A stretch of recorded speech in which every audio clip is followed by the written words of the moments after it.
Enzo Recto, kalaban ang katiwalian at kasinungalingan, kakampi sa katotohanan at kabutihan. Yusek, ano ang guidelines that governs yung paggamit, pag-apply at paggamit ng unprogrammed funds? Ano pong specific guidelines ho yun? Thank you, Mr. Chair. Mr. Chair, we have special provisions of the unprogrammed operations that we follow. Basically, following that, Mr. Chair. But the special provision, prioritization lang yun eh. Yung Yes. specific guideline for agencies to follow para makarequest sila at ma-release yung unprogrammed funds. Okay, Mr. Chair. Mr. Chair, ang nangyayari po dyan, pagsasubmit po ang agency, in this particular case, the DPWH, for special borrowing request. What guidelines first? Ano yung, di ba nagre-release kayo ng memo, ano yung, Okay. ano yung susundan nilang guidelines? Okay. We have issuance po ng what we call the fund release circular, which is what yung fund release, which is basically NBC, National Budget Circular. For this year, we issue NBC 595. 595. Sir, we'll Yes, give you an Mr. extra 1 minute kasi expired na yung 7 Ah, minutes. sige po. Extra Okay. 1 minute. So, 595. And dito po sa guidelines na ito, sino sa, DPWH, sige, yun ang ating focus. Sino sa DPWH ang dapat ho mag-request? The head of the agency, Mr. Chair, which is Secretary Bonoan, and even in the past, we have also some records to show that we have a request coming from the agency, Mr. Chair. So, all requests should be signed by Secretary Bonoan. Yes, Mr. Chair. Okay. And ano ang mga, for infrastructure projects, ano ang mga supporting documents ang kailangan? Ano ang requirement in supporting documents? Of course, with the special budget request, doon sa po based on our charter, meron po tayong sinasabi budget execution document, which basically submission of financial report, the disbursement program, the physical program, Mr. Chair. So BED 1, 2, 3, plus other documentary requirements, Mr. Chair. And kailangan rin, kasama rin dito yung shovel readiness. Of course, Mr. Chair, kasi that will also sort of importance po na kailangan po ma-justify nila that the program or project that's being requested is ready for implementation. So dapat yung submission nila for request for unprogrammed funds, shovel ready siya.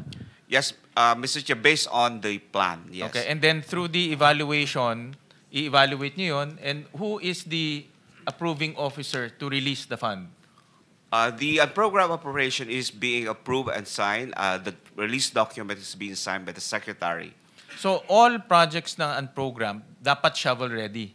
And when nakita ko doon sa inyong memorandum circular, ang definition ng shovel ready, may feasibility study, may plano, may detailed engineering. Tama po ba? Lahat na yun, all those coordination with the local government. Yes, Mr. Chair. Okay. Because narinig ko rin kay Secretary Vince Dizon last time na in all of his almost all na mga flood control projects, walang plano. Sinabi niya yun. At least halos lahat ng nakita niya, walang plano. No?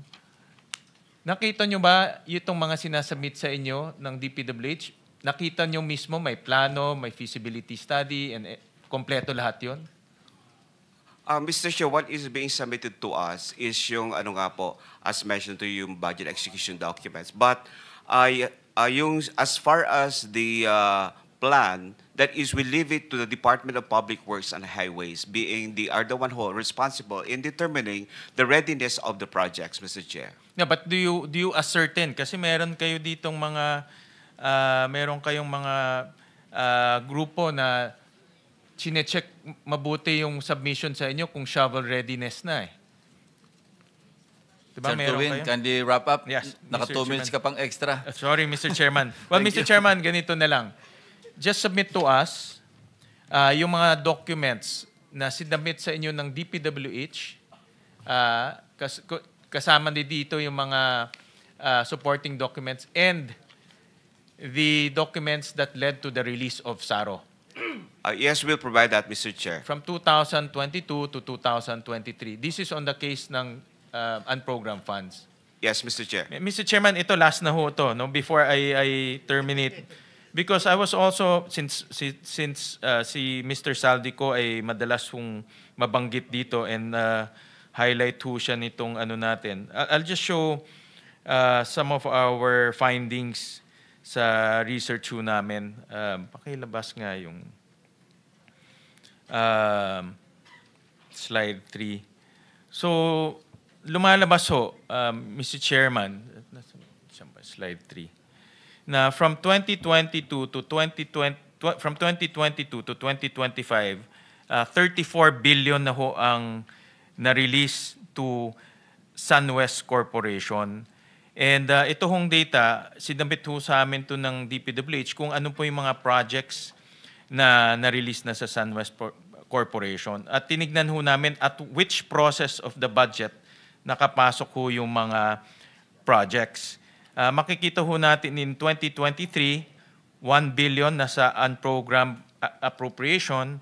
In 2024, 3.2 billion nasa unprogrammed appropriation.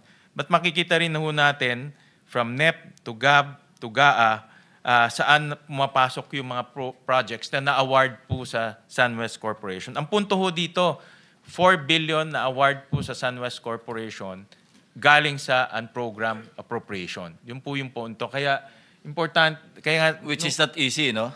which is not easy Yeah. because mayroon guidelines ang DBM na dapat shovel ready, no? So tinignan rin ho namin yung isa pang corporation, Hightone Corporation, which is connected to Zaldico rin. Makikita ho natin dito na nagamit rin po yung unprogrammed appropriations to a tune of about 814 million pesos. So pag kinonbine ho natin yung mga projects awarded to SunWest and Hightone, lumalabas po almost 47 billion pesos po. Hindi, lahat na ho yan, but sa unprogrammed lumalabas is almost 6 billion pesos. Unprogrammed lang yun. Unprogrammed. Unprogrammed lang ho yun. Thank you. Yeah. Thank you for pointing that out. Thank you, Mr. Senator Bunyog, bunyog, halikan na kasama ka. Bunyog, kapag buklod ay may pag-asa. Luzon, Visayas, Mindanao, isa ang pananaw. Sa bagong Pilipinas ang bunyog isisigaw. Bunyog.